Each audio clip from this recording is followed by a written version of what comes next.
സംഗീത പരിക്രമണ മോഹമായി ഞാൻ ചെന്നിട്ടത് ഒരു സിനിമത്തിനുമല്ല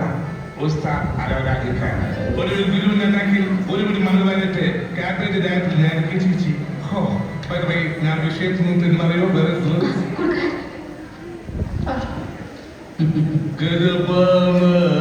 സുഭാഷ് 1, 2, 3, 4 എന്താണ് ഗുജറാത്തി കഥ കെട്ടിയ മലയാളി